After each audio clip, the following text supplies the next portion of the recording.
Hello, and welcome to Family Folktales from the Nashville Public Library. I'm Susan Poulter, a librarian at the Main Library. Today's story is The Blue Mountains, found in Andrew Lang's Yellow Fairy Book. There were once a Scotsman and an Englishman and an Irishman serving in the army together, who took it into their heads to run away on the first opportunity they could get. The chance came, and they took it. They went on traveling for 2 days through a great forest, without food or drink, and without coming across a single house.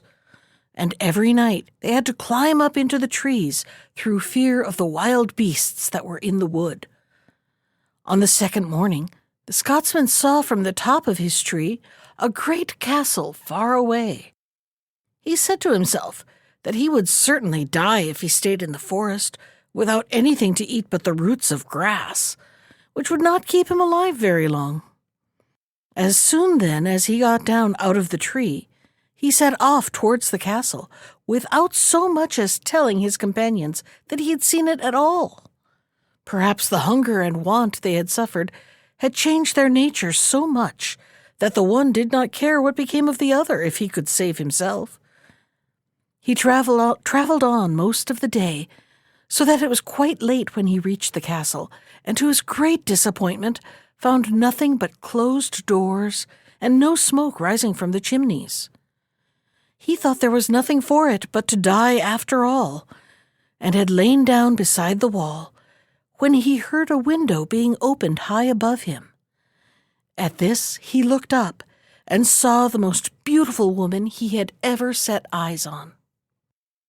"Oh, it is fortune that has sent you to me," he said. "It is indeed," said she. "What are you in need of, or what has sent you here?" "Necessity," said he. "I am dying for want of food and drink." "Come inside, then," she said. "There is plenty of both here." Accordingly, he went in to where she was, and she opened a large room for him where he saw a number of men lying asleep. She then set food before him, and after that showed him to the room where the others were. He lay down on one of the beds and fell sound asleep. And now we must go back to the two that he left behind him in the wood. When nightfall and the time of the wild beasts came upon these, the Englishman happened to climb up into the very same tree on which the Scotsman was when he got a sight of the castle. And as soon as the day began to dawn, and the Englishman looked to the 4 quarters of heaven, what did he see but the castle too? Off he went, without saying a word to the Irishman, and everything happened to him just as it had done to the Scotsman. The poor Irishman was now left all alone and did not know where the others had gone to, so he just stayed where he was, very sad and miserable. When night came, he climbed up into the same tree as the Englishman had been on the night before. As soon as day came, he also saw the castle and set out towards it. But when he reached it, he could see no signs of fire or living being about it. Before long, however, he heard the window opened above his head, looked up, and beheld the most beautiful woman he had ever seen. He asked if she would give him food and drink, and she answered kindly and heartily that she would if he would only come inside. This he did very willingly, and she set before him food and drink that he had never seen the like of before. In the room there was a bed, with diamond rings hanging at every loop of the curtains, and everything that was in the room besides astonished him so much that he actually forgot that he was hungry. When she saw that he was not eating at all, she asked him what he wanted yet, to which he replied that he would neither eat nor drink until he knew who she was, or where she came from, or who had put her there. "I shall tell you that," said she. "I am an enchanted princess, and my father has promised that the man who releases me from the spell shall have the third of his kingdom while he is alive, and the whole of it after he is dead, and marry me as well.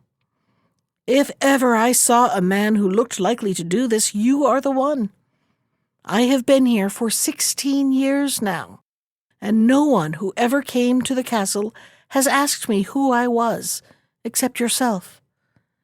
Every other man that has come, so long as I have been here, lies asleep in the big room down there." "Tell me then," said the Irishman, "what is the spell that has been laid on you, and how you can be freed from it?" "There is a little room there," said the princess, "and if I could get a man to stay in it from 10 o'clock till midnight for 3 nights on end, I should be freed from the spell." "I am the man for you then," said he. "I will take on hand to do it." Thereupon she brought him a pipe and tobacco, and he went into the room. But before long he heard a hammering and knocking on the outside of the door, and was told to open it. "I won't," he said.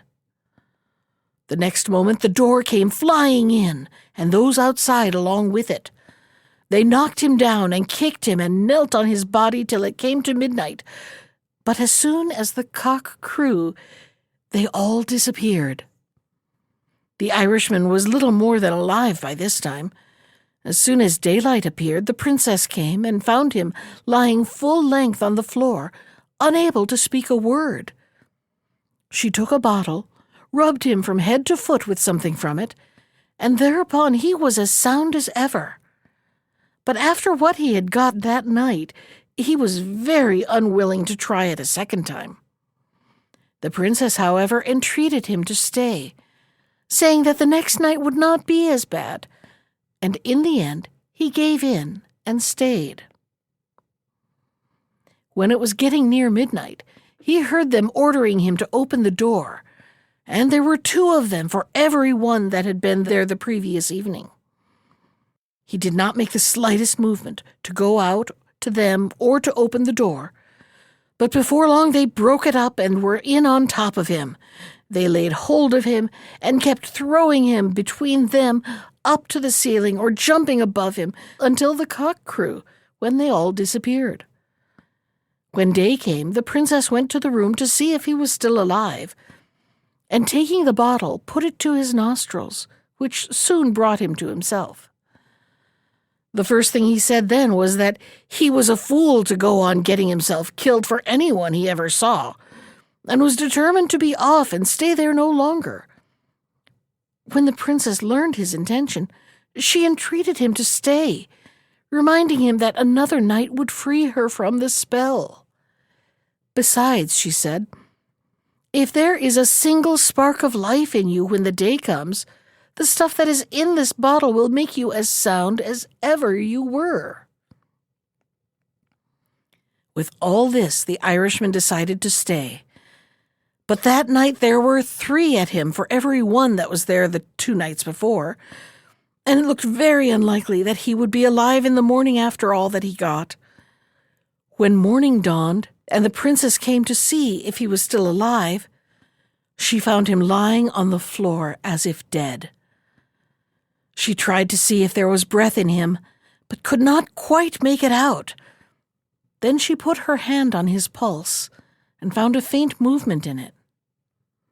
Accordingly, she poured out what was in the bottle on him, and before long he rose up on his feet and was as well as ever he was. So that business was finished, and the princess was freed from the spell. The princess then told the Irishman that she must go away for the present, but would return for him in a few days in a carriage drawn by 4 grey horses. He told her to be easy and not to speak like that to him. "I've paid dear for you for the last 3 nights," he said. "If I have to part with you now—" But in the twinkling of an eye she had disappeared. He did not know what to do with himself when he saw that she was gone. But before she went, she had given him a little rod, with which he could, when he pleased, waken the men who had been sleeping there, some of them for 16 years. After being thus left alone, he went in and stretched himself on 3 chairs that were in the room, when what does he see coming in at the door but a little fair-haired lad? "Where did you come from, my lad?" said the Irishman. "I came to make ready your food for you," said he. "Who told you to do that?" said the Irishman. "My mistress," answered the lad, "the princess that was under the spell and is now free." By this the Irishman knew that she had sent the lad to wait on him. The lad also told him that his mistress wished him to be ready next morning at 9 o'clock, when she would come for him with the carriage as she had promised. He was greatly pleased at this, and next morning, when the time was drawing near, went out into the garden. But the little fair-haired lad took out a big pin from his pocket and stuck it into the back of the Irishman's coat without his noticing it, whereupon he fell fast asleep. Before long the princess came with the carriage and 4 horses, and asked the lad whether his master was awake. He said that he wasn't. "It is bad for him," said she, "when the night is not long enough for him to sleep. Tell him that if he doesn't meet me at this time tomorrow, it is not likely that he will ever see me again all his life." As soon as she was gone, the lad took the pin out of his master's coat, who instantly woke. The first word he said to the lad was, "Have you seen her?" "Yes," said he, "and she bade me tell you that if you don't meet her at 9 o'clock tomorrow, you will never see her again." He was very sorry when he heard this, and could not understand why the sleep should have fallen upon him just when she was coming. He decided, however, to go early to bed that night, in order to rise in time next morning, and so he did. When it was getting near 9 o'clock, he went out to the garden to wait till she came, and the fair-haired lad along with him. But as soon as the lad got the chance, he stuck the pin into his master's coat again, and he fell asleep as before. Precisely at 9 o'clock came the princess in the carriage with 4 horses, and asked the lad if his master had got up yet. But he said no, he was asleep just as he was the day before. "Dear, dear," said the princess, "I am sorry for him. Was the sleep he had last night not enough for him? Tell him that he will never see me here again. And here is a sword that you will give him in my name, and my blessing along with it." With this she went off, and as soon as she had gone, the lad took the pin out of his master's coat. He awoke instantly, and the first word he said was, "Have you seen her?" The lad said that he had, and there was the sword she had left for him. The Irishman was ready to kill the lad out of sheer vexation, but when he gave a glance over his shoulder, not a trace of the fair-haired lad was left. Being thus left all alone, he thought of going into the room where all the men were lying asleep, and there among the rest he found his 2 comrades who had deserted along with him. Then he remembered what the princess had told him, that he had only to touch them with the rod she had given him, and they would all awake. And the first he touched were his own comrades. They started to their feet at once, and he gave them as much silver and gold as they could carry when they went away. There was plenty to do before he got all the others wakened, for the 2 doors of the castle were crowded with them all day long. The loss of the princess, however, kept rankling in his mind day and night, till finally he thought he would go about the world to see if he could find anyone to give him news of her. So he took the best horse in the stable and set out. 3 years he spent traveling through forests and wildernesses, but he could find no one able to tell him anything of the princess. At last he fell into so great despair that he thought he would put an end to his own life, and for this purpose laid hold of the sword that she had given him by the hands of the fair-haired lad. But on drawing it from its sheath, he noticed that there was some writing on one side of the blade. He looked at this and read, "You will find me in the Blue Mountains." This made him take heart again, and he gave up the idea of killing himself, thinking that he would go on in hope of meeting someone who could tell him where the Blue Mountains were. After he had gone a long way without thinking where he was going, he saw at last a light far away and made straight for it. On reaching it, he found it came from a little house, and as soon as the man inside heard the noise of the horses' feet, he came out to see who was there. Seeing a stranger on horseback, he asked what brought him there and where he was going. "I have lived here," said he, "for 300 years, and all that time I have not seen a single human being but yourself." "I have been going about for the last 3 years," said the Irishman, "to see if I could find anyone who can tell me where the Blue Mountains are." "Come in," said the old man, "and stay with me all night. I have a book which contains the history of the world, which I shall go through tonight, and if there is such a place as the Blue Mountains in it, we shall find out." The Irishman stayed there all night, and as soon as morning came, he rose to go. The old man said he had not gone to sleep all night for going through the book, but there was not a word about the Blue Mountains in it. "But I'll tell you what," he said, "if there is such a place on earth at all, I have a brother who lives 900 miles from here, and he is sure to know where they are, if anyone in this world does." The Irishman answered that he could never go these 900 miles, for his horse was giving in already. "That doesn't matter," said the old man. "I can do better than that. I have only to blow my whistle, and you will be at my brother's house before nightfall." So he blew the whistle, and the Irishman did not know where on earth he was until he found himself at the other old man's door, who also told him that it was 300 years since he had seen anyone, and asked him where he was going. "I'm going to see if I can find anyone that can tell me where the Blue Mountains are," he said. "If you will stay with me tonight," said the old man, "I have a book of the history of the world, and I shall know where they are before daylight if there is such a place in it at all." He stayed there all night, but there was not a word in the book about the Blue Mountains. Seeing that he was rather cast down, the old man told him that he had a brother 900 miles away, and that if information could be got about them from anyone, it would be from him. "And I will enable you," he said, "to reach the place where he lives before night." So he blew his whistle, and the Irishman landed at the brother's house before nightfall. When the old man saw him, he said he had not seen a single man for 300 years, and was very much surprised to see anyone come to him now. "Where are you going to?" he said. "I am going about asking for the Blue Mountains," said the Irishman. "The Blue Mountains?" said the old man. "Yes," said the Irishman. "I never heard the name before, but if they do exist, I shall find them out.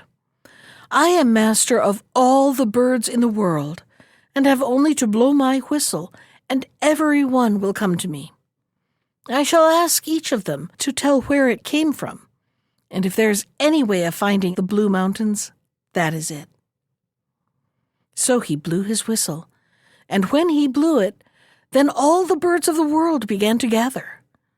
The old man questioned each of them as to where they had come from, but there was not one of them that had come from the Blue Mountains. After he had run over them all, however, he missed a big eagle that was wanting, and wondered that it had not come. Soon afterwards he saw something big coming towards him, darkening the sky.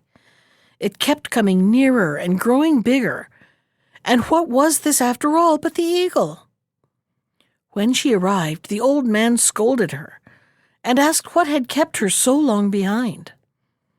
"I couldn't help it," she said. "I had more than 20 times further to come than any bird that has come here today." "Where have you come from, then?" said the old man. "From the Blue Mountains," said she. "Indeed," said the old man. "And what are they doing there?" "They are making ready this very day," said the eagle, "for the marriage of the daughter of the king of the Blue Mountains. For 3 years now she has refused to marry anyone whatsoever, until she should give up all hope of the coming of the man who released her from the spell. Now she can wait no longer, for 3 years is the time that she agreed with her father to remain without marrying. The Irishman knew that it was for himself she had been waiting so long, but he was unable to make any better of it, for he had no hope of reaching the Blue Mountains all his life. The old man noticed how sad he grew, and asked the eagle what she would take for carrying this man on her back to the Blue Mountains. "I must have 80 cattle killed," said she, "and cut up into quarters. And every time I look over my shoulder, he must throw one of them into my mouth."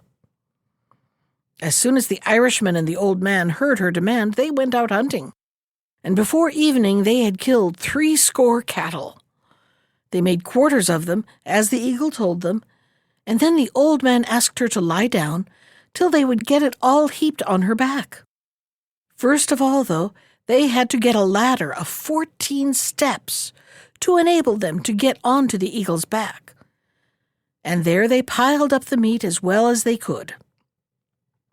Then the old man told the Irishman to mount, and to remember to throw a quarter of beef to her every time she looked around.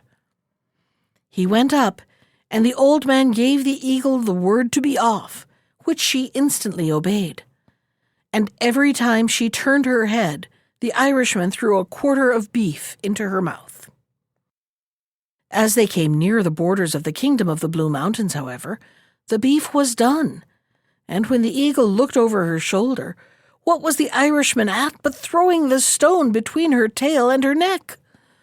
At this she turned a complete somersault, and threw the Irishman off into the sea, where he fell into the bay that was right in front of the king's palace. Fortunately, the points of his toes just touched the bottom, and he managed to get ashore. When he went up into the town, all the streets were gleaming with light, and the wedding of the princess was just about to begin. He went into the first house he came to, and this happened to be the house of the king's henwife. He asked the old woman what was causing all the noise and light in the town. "The princess," said she, "is going to be married tonight against her will, for she has been expecting every day that the man who freed her from the spell would come." "There is a guinea for you," said he. "Go and bring her here." The old woman went, and soon returned along with the princess. She and the Irishman recognized each other, and were married, and had a great wedding that lasted for a year and a day. That was The Blue Mountains from Andrew Lang's Yellow Fairy Book. Special thanks to Ginger Sands for our theme music. You can find more of Ginger's music at iTunes or on her website at www.gingersands.com. And if you'd like to comment on today's story, send me an email. I can be reached at susan.poulter, that's Poulter, @nashville.gov. Thanks for listening.